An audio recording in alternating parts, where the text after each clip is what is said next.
East India कंपनीची महाराष्ट्रातील वाटचाल इसवी सन 1600 ते 1858. प्रास्ताविक. व्यापाऱ्यांच्या वेशात इंग्रज भारतात आले.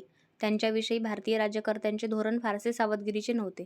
मराठ्यांच्या अधिपतींनाही ही व्यापारी जमात येथे व्यापारी वस्तूंची देवाणघेवाण करण्यासाठी आली आहे असे वाटले.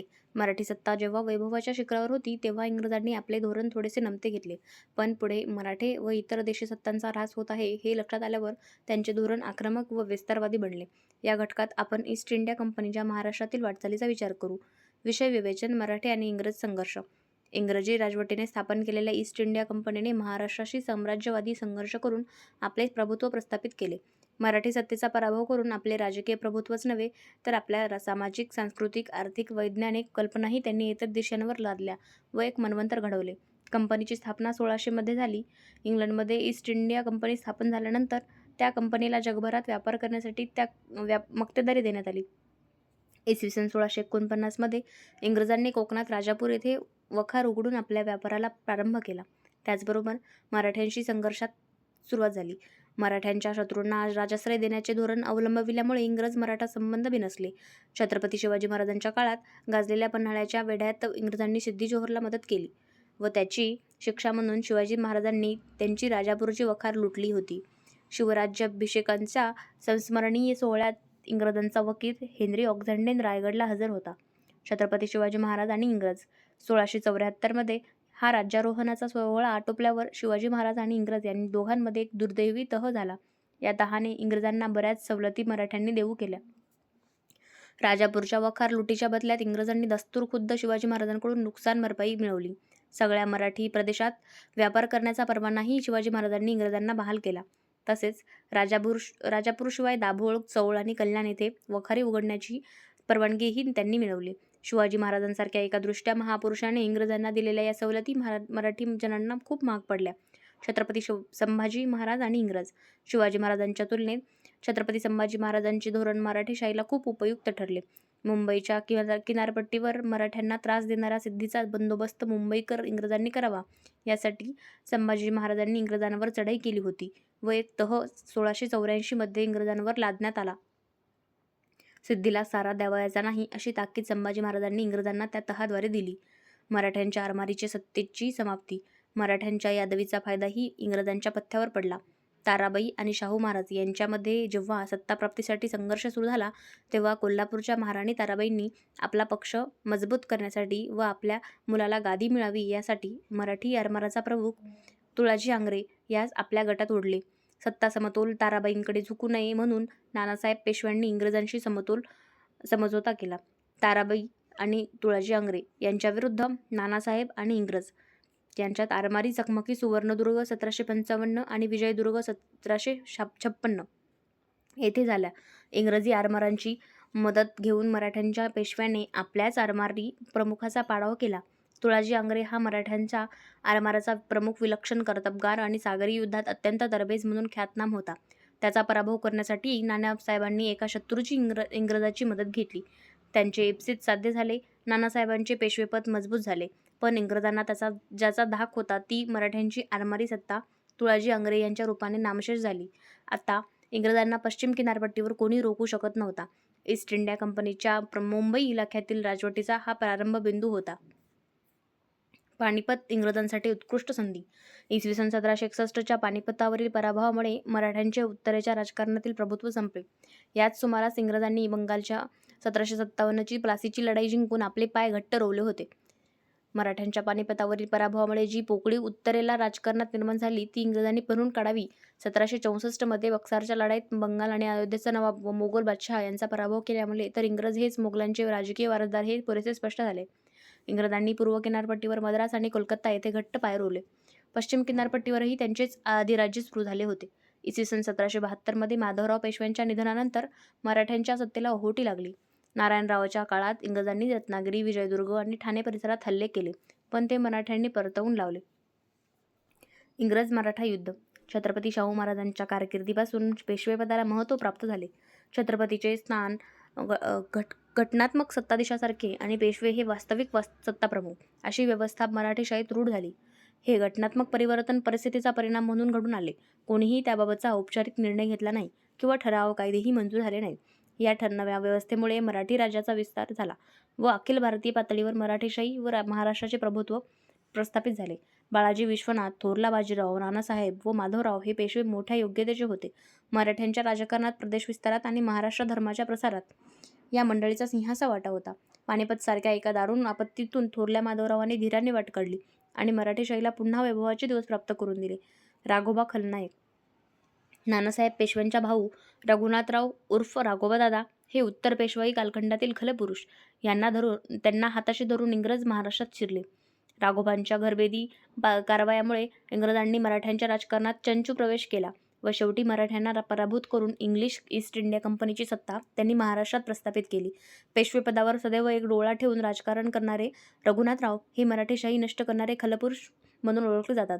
ही पेशवाई मिळवण्यासाठी त्यांनी इंग्रजांच्या गोटात प्रवेश केला. सन 1775 मध्ये त्यांची बंडखोरी बारभाईंनी निकालात काढली. पेशवेपदाच्या आशा संपल्या. ते पद इंग्रजांच्या मदतीने मिळवावे म्हणून राघोबांनी 1775 मध्ये इंग्रजांबरोबर सुरतचा तह केला. चाणाक्ष व कुटील इंग्रजांनी राघोबांना पुढे करून एक पाऊल पुढे टाकून संपूर्ण मराठेशाहीचा ताबा घेतला. इंग्रजांनी राघोबांना पेशवेपद देण्याचे आश्वासन देऊन मराठ्यांची 3 युद्ध केली. त्या युद्धांना इंग्रज मराठा युद्धे असे म्हणतात. या 3 युद्धातील पराभवामुळे मराठ्यांचे साम्राज्य लयाला गेले. इसवी सन 1775 मध्ये राघोबांना बरोबर घेऊन इंग्रजांनी पुण्यावर हल्ला केला. हरिपंत फडक्यांच्या नेतृत्वाखाली मराठ्यांनी या सैन्याला आरास येथे अडविले. युद्धात कोणत्या पक्षाचा निर्णायक पराभव झाला नाही. इसवी सन 1774च्या रेग्युलेटिंग कायद्यामुळे मुंबईकर इंग्रजांना हे युद्ध आवर्ते घ्यावे लागले. 1776च्या पुरंदरच्या तहान्वये पहिले इंग्रज आणि मराठा युद्ध अनिर्णित अवस्थेत संपले. राघोबाला इंग्रजांनी पेशव्यांच्या स्वाधीन करावे व पेशव्यांनी राघोबासाठी इंग्रजांनी केलेल्या खर्चादाखल 12 लाख रुपये द्यावे असे ठरले. पण धूर्त इंग्रजांनी हा तह पाळला नाहीच. उलट नव्या युद्धाची तयारी केली. 1779 मध्ये स्थगित झालेले इंग्रज मराठा युद्ध दुसरे पुन्हा सुरू झाले. या काळात पेशव्यांचे पद नाममात्र उरले होते व मराठेशाहीचा कारभार बारभाईच्या नावाने चालू होता. या बारभाईचे नेतृत्व महादजी शिंदे व नाना फडणीस या 2 वजनदार मुत्सद्द्यांकडे होते. मुंबईहून पुण्याकडे इंग्रजी फौज रवाना करण्यात आली. सोबत राघोबादादा होतेच. खंडाळ्याच्या घाटातच या फौजेवर मराठ्यांनी हल्ले करून तिला जर्जर केले. 1779 मध्ये तळेगावजवळ मराठ्यांनी पुन्हा या इंग्रज सैन्याला वेढले. त्यामुळे इंग्रजांनी नांगी टाकली. वडगाव येथे 1779 मध्ये जो तह झाला त्यानुसार राघोबाला इंग्रजांनी मराठ्यांना सुपूर्त करावे. इंग्रजांनी गुजरात साष्टीलगतचा मराठ्यांचा जो प्रदेश जिंकला होता तो परत करावा असे ठरले. इंग्रजांनी राघोबादादांना मराठ्यांच्या स्वाधीन केले. राघोबांनी राजकारण संन्यास घेतला. इंग्रज धोगेबाज होतेच. कावेबाजपणासाठी बदनाम असलेल्या इंग्रजांनी हाही तह झुगारून दिला. 1779 मध्ये महादजी शिंदे आणि नाना फडणीस या द्वयीने चतुसंघाची स्थापना केली. मराठे, निजाम, हैदर अली आणि भोसले या 4 सत्तांनी एकत्र येऊन मुंबई, मद्रास आणि कलकत्ता या 3ही इंग्रजी सत्ता केंद्रे उद्ध्वस्त करण्याची योजना तयार केली. मात्र ही योजना कागदावरच चांगली होती. या चतुसंघातच अंतर्गत मतभेद असल्यामुळे व समोरचा शत्रू इंग्रज हा महाधूर्त असल्यामुळे याही योजनेचा बोजवारा उडाला. गुजरात, माळवा, ग्वाल्हेर, मुंबई, पुण्यातील प्रदेश, विशेष करून खंडाळा परिसरात इंग्रज व येथील देशांमध्ये 1781-1782 मध्ये चकमकी उडाल्या. याही युद्धात दोन्ही पक्ष लढून थकले तरी कोणालाच निर्णायक विजय मिळाला नाही. त्यातून 1782चा सालबाईचा तह घडून आला. सालबाईंच्या तहानुसार मराठे व इंग्रज यांनी एकमेकांचे जिंकलेले प्रदेश परत करावे असे ठरले. साष्टी, भडोच व सुरत इंग्रजांना व गुजरातचा प्रदेश मराठ्यांना देण्यात आला. राघोबावर राजकारणातून निवृत्त होण्याची सक्ती लादण्यात आली. या तहामुळे कोणत्या पक्षाचा फायदा झाला याबाबत वाद आहेत. या तहामुळे इंग्रज ही एक येथील प्रस्थापित सत्ता आहे त्यामुळे ती वाटेकरी दावेदार म्हणून येथील राजकारणात स्थिरावली. इंग्रजांचे सार्वभौमत्व आता सिद्ध झाले व देशी सत्ता मराठे, हैदर या दुय्यम सत्ता म्हणून गणल्या जाऊ लागल्या. दुसऱ्या बाजीरावाचे अधःपतन. राघोबा, महादजी, नाना फडणीस या कर्तबगार पुरुषांच्या मृत्यूने मराठेशाहीचा एक ऐतिहासिक कालखंड संपला. इसवी सन 1795 मध्ये पेशवा सवाई माधवरावांचाही अंत झाला. त्यांच्यानंतर पेशवेपद दुसऱ्या बाजीरावकडे चालून आले. राघोबाचा हा मुलगा पित्याच्या सर्व दुर्गुणांचा वारसा दुसऱ्या बाजीरावांनी जपला होता. 1796 मध्ये पेशवेपदावर आरूढ होताच राज्यकारभाराचे दुर्लक्ष करून तो भोगविलासात दंग राहिला. उत्तरेकडे होळकर घराण्यात वारसदाराचा प्रश्न निर्माण होऊन यशवंतराव व काशीराव या 2 होळकर पुत्रांमध्ये संघर्षाला सुरुवात झाली. शिंदे होळकर हे मराठेशाहीचे उत्तरेतील आधारस्तंभ. त्यांचे असलेले वैर याच वेळी चिघळले. यशवंतरावाचा विठोजी हा भाऊ त्यास दुसऱ्या बाजीरावाने पुण्यात हत्तीखाली चिरडून मारले. त्यामुळे यशवंतराव व पेशवे यांच्या मध्ये 1802 मध्ये यादवीला सुरुवात झाली. मराठ्यांच्या इतिहासाचा हा उत्तर कालखंड अत्यंत दुर्दैवी आहे. यशवंतराव होळकरांनी पुण्याजवळच्या हडपसर गावात पेशवे आणि शिंदे यांच्या संयुक्त सैन्याचा दारुण पराभव केला. पेशव्या ख्यालीखुशालीत दंग असल्यामुळे यशवंतरावांची पारिपत्य करणे, पुण्याचा बंदोबस्त राखणे, रयतेची योग्य ती काळजी घेणे हे त्याच्या स्वभावातच नव्हते. यशवंतरावाच्या तडाख्यातून वाचण्यासाठी त्याने इंग्रजांशी बोलणी केली. आपले रक्षण करावे, यशवंतरावांचे पारिपत्य करावे अशी त्याने इंग्रजांना विनंती केली. 1802 साली वसईचा तह होऊन पेशवा इंग्रजांचा गुलाम बनला. मराठेशाहीतील प्रमुख सरदारांना हा तह काही आवडला नाही. पण पेशव्याला भोगविलास प्रिय असल्यामुळे त्याला राजकीय व प्रशासकीय जबाबदाऱ्या नको होत्या. म्हणून त्याने इंग्रजांचे संरक्षण मागितले. इंग्रज हा संधीची वाट पाहत होता. दक्षिणेत भोसल्यांचा पराभव करून व उत्तरेत शिंद्यांच्या सैन्याला अनेक ठिकाणी नामोहरम करून इंग्रजांनी मराठी सत्ता खिळखिळी केली. यशवंतराव होळकरांवर 3 बाजूंनी हल्ले करून इंग्रजांनी त्यालाही नामोहरम केले. 1805 मध्ये वसईचा तह करून दुसऱ्या बाजीरावाने इंग्रजांचे संरक्षण मिळवले. 1802 पासून त्याने व त्याच्या साथीदारांनी पुण्यातील रयतेवर जुलूम जबरदस्ती करून पैसा काढला. बडोदेकर गायकवाडांकडून खंडणी नियमितपणे मिळत नव्हती. त्या कारणामुळे बाजीराव व गायकवाड यांचे विनसले व त्यातून गायकवाडांचे वकील गंगाधर शास्त्री यांचा पुण्यात खून झाला. या प्रकरणाचे भांडवल करून इंग्रजांनी एक नवा तह व दुसऱ्या बाजीरावांवर लादला. या तहात दुसऱ्या बाजीरावाला पेशवेपदावरचा एक हक्क सोडण्यास इंग्रजांनी फर्मावले. मराठ्यांच्या बहुतांश प्रदेशही त्यांनी इंग्रजांच्या स्वाधीन करावा अशी तरतूद या तहात होती. 1817चा हा तह मराठ्यांच्या गुलामगिरीचा हुकूमनामा होता. इंग्रजांचा जाच वाढू लागला होता. इंग्रजांचे संरक्षण बाजीरावाला खूप महाग पडले होते. वैतागलेल्या बाजीरावाने हा त्रासातून सुटका करून घेण्यासाठी पुन्हा प्रयत्न सुरू केले आणि त्यातून तिसऱ्या इंग्रज-मराठा युद्धाची सुरुवात झाली. इंग्रजांविरुद्ध आघाडी 1817 ते 1818 या काळात बाजीरावाने पुढाकार घेऊन मराठ्यांची एक मोठी आघाडी इंग्रजांविरुद्ध उभी करण्याचा प्रयत्न केला. पण आता त्यास फार उशीर झाला होता. दौलतराव शिंदे, मल्हारराव होळकर व आप्पासाहेब भोसले या उत्तर प्रदेश, माळवा आणि नागपूरच्या सरदार मंडळीशी गुप्त पत्रव्यवहार करून एक युती उभारण्याचा एक निकराचा प्रयत्न त्यांनी करून पाहिला. पण त्यात त्याला यश आले नाही. बाजीराव पेशवा सुरुवातीच्या चकमकीत यशस्वी झाला. इंग्रज रेसिडेन्सी मराठा फौजांनी उद्ध्वस्त केली. पुण्याजवळच्या खडकी मुक्कामी मराठा व इंग्रज सैन्य एकमेकांना भिडले. या युद्धात इंग्रजी फौज विजयी झाली. या फौजेने सरळ शनिवार वाड्यावर कूच करून तेथे युनियन जॅक फडकवला. इंग्रजांच्या विजयांमुळे बाजीराव जीव घेऊन पळत सुटला. मराठ्यांचा सेनापती बापू गोखले व सातारचा छत्रपती प्रतापसिंह यांचे सैन्य दुसऱ्या बाजीरावच्या मदतीला आले. 1818 मध्ये गोरेगाव व आष्टा येथे झालेल्या लढ्यात इंग्रज फौजांचा पुन्हा विजय झाला. उत्तरेतील शिंदे, भोसले, होळकर इंग्रजांशी लढून अगोदरच पराभूत झाले होते. त्यामुळे दुसऱ्या बाजीरावाला कोणीही मदत केली नाही. निराश झालेल्या पेशव्यांनी 4 जून 1818 रोजी शरणागती पत्करली. इंग्रजांनी त्याची परवानगी उत्तर भारतात कानपूरजवळ बिलूर येथे केली. वर्षाकाठी 8 लाखाचे निवृत्तीवेतन घेऊन दुसऱ्या बाजीरावाने मराठ्यांचे राज्य इंग्रजांच्या स्वाधीन केले. छत्रपती प्रतापसिंहाला भूलथापा देऊन त्याला छत्रपती म्हणून घोषित केले. पण हा त्यांचा बनाव पुढे सातारकरांच्या लक्षात आला. छत्रपती शिवाजीने निर्माण केलेले स्वराज्य फळले. त्याला विशाल वटवृक्ष तयार झाले. त्याच्या फांद्या साऱ्या भारतात पसरल्या. म्हणजेच आपल्या छत्रपती शिवाजी महाराजांनी जेवढे हे प्रयत्न करून स्वराज्य फळवले होते, त्यांचा विशाल वटवृक्ष तयार केला होता. त्यांच्या फांद्या साऱ्या भारतात पसरल्या होत्या. पण 18व्या शतकाच्या उत्तरार्धात या वृक्षाचे निष्पर्ण वृक्षात रूपांतर झाले व 19व्या शतकाच्या दुसऱ्या शतकात तर तो पूर्णपणे उन्मळून पडला. बलाढ्य मराठा साम्राज्याची इतिश्री झाली. आता समुद्रावरून आलेल्या इंग्रजांनी भारतातील एक राजकीय सत्ता संपवली. सर्वात शेवटी मराठ्यांचाही इंग्रजांनी निकाल लावला व अखिल भारतीय राजकारणावर अधिराज्य गाजविण्यास आता इंग्रज मोकळे झाले.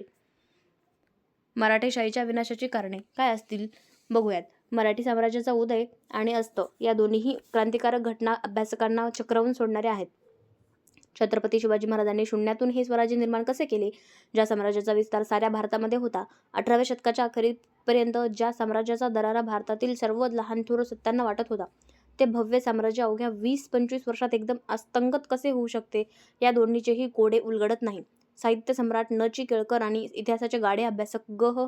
खरे यांनी मराठेशाहीच्या विनाशाची अनेक कारणे त्या संदर्भात दिलेली आहेत. ही कारणे आता आपण पाहू. कर्तबगार व्यक्तीचा अस्त 18व्या शतकाच्या उत्तरार्धात कर्तबगार स्त्री-पुरुष महादजी शिंदे, हरिपंत फडके, अहिल्याबाई होळकर, पेशवा थोरला माधवराव, तुकोजी होळकर, परशुरामभाऊ पटवर्धन, नाना फडणीस ही कर्तबगार पिढी काळाच्या पडद्याआड गेली आणि त्यांच्या जागी नादान, संधीसाधू, स्वार्थी, उथळ, भोगलोलूप सत्ताधाऱ्यांची पिढी अवतीर्ण झाली.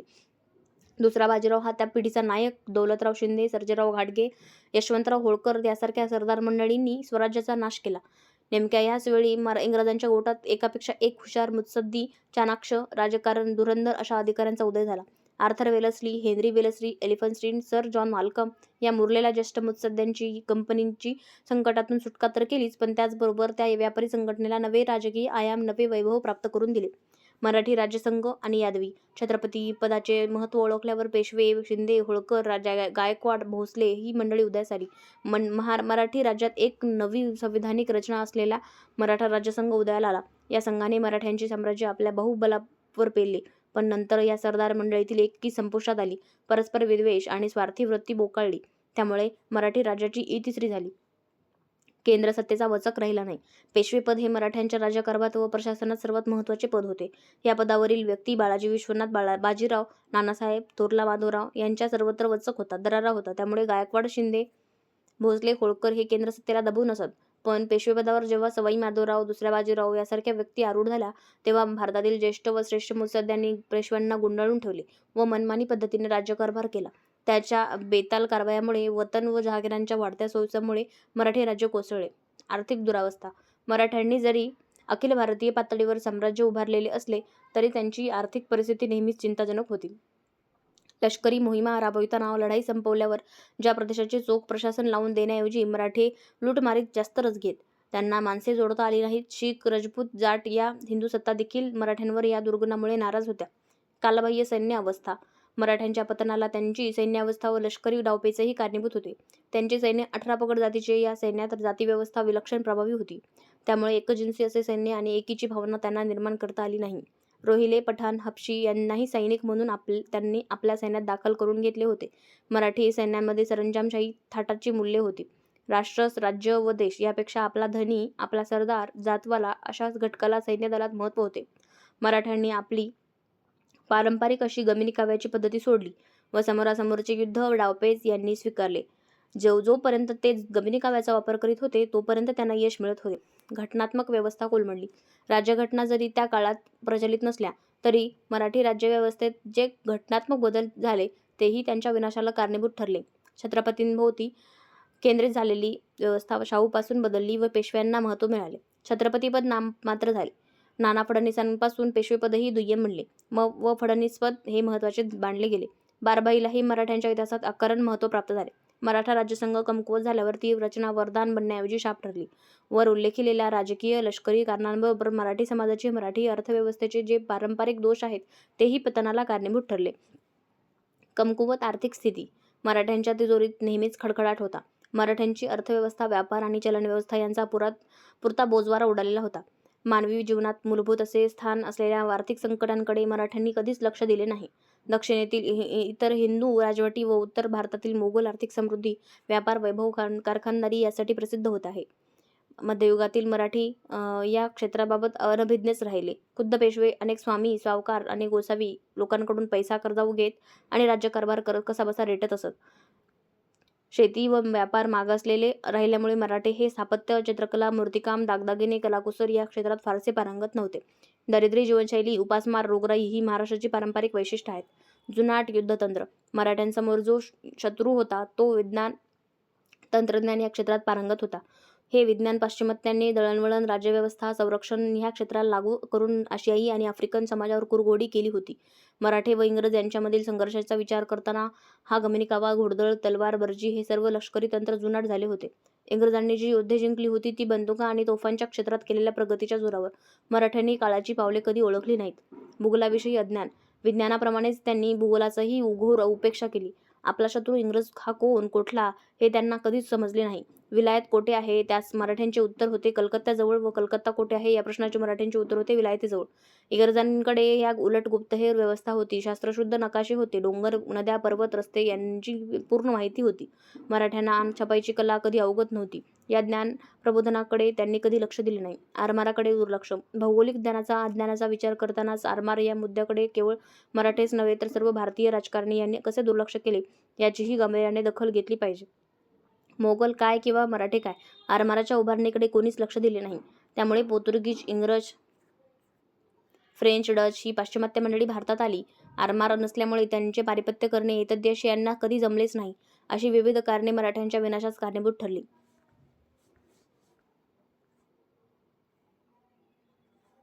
सारांश. इसवी सन 1600 मध्ये इंग्लिश ईस्ट इंडिया कंपनीची स्थापना होऊन त्या कंपनीचा भारताबरोबर रीतसर व्यापार सुरू झाला. शिवाजी महाराजांनी इंग्रजांना बऱ्याच सवलती दिल्या, पण संभाजी महाराजांनी इंग्रजांना पूर्णपणे करण्यात ठेवले व त्याचा उपसर्ग मराठी प्रदेशाला पोहोचू दिला नाही.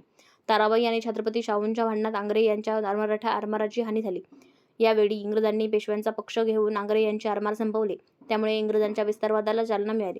1761 मध्ये मराठ्यांचे पानिपतावरील पराभवामुळे उत्तरेतील वर्चस्व कमी झाले. ती गोष्ट इंग्रजांच्या पथ्यावर पडली.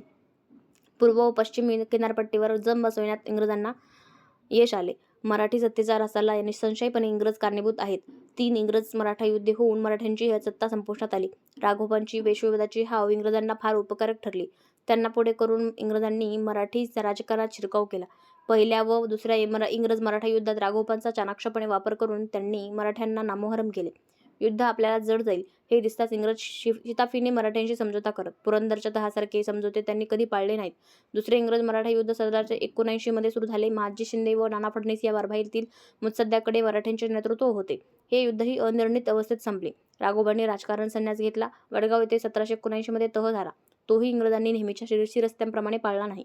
मराठ्यांनी आपली ताकद ओसरत चालली आहे, हे इंग्रजी सत्ता बळकट होत चालली आहे हे ओळखले व एका चतुसंघाची स्थापना केली. मराठे निजाम हैदर अली आणि भोसले याची स्थापना केली.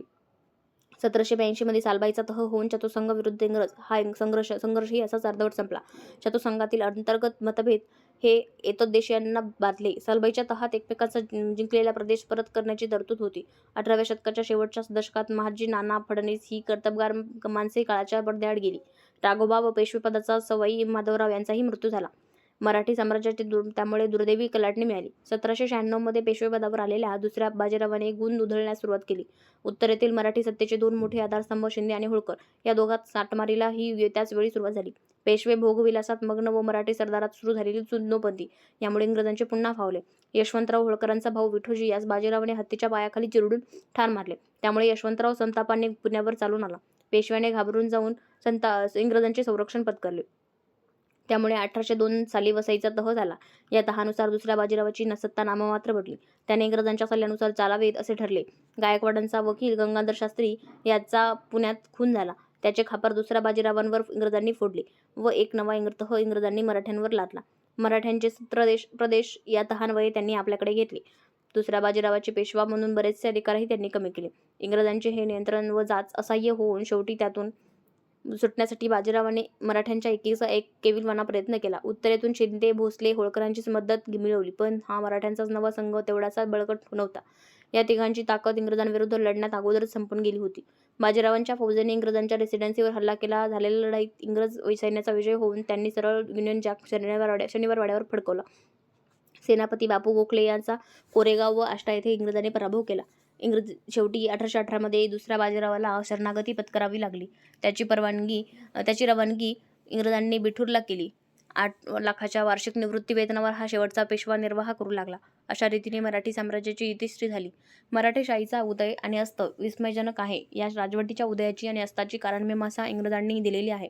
काही इतिहासकारांच्या मते 18व्या शतकाच्या उत्तरार्धापासून म्हणजेच जवळजवळ पानिपतावरील पराभवापासून या पतनाला प्रारंभ झाला. मराठ्यांची जी एक कर्तबगार पिढी होती ती संपली. त्यानंतर तशा तोडीची माणसे मराठी मुलखात जन्मास आली नाहीत. इंग्रजांच्या राजवटीत मात्र एकापेक्षा एक कार्यक्षम राजकारण धुरंधर अधिकारी उदयास आले. मराठेशाहीत विविध प्रकारचे घटनात्मक बदल आले.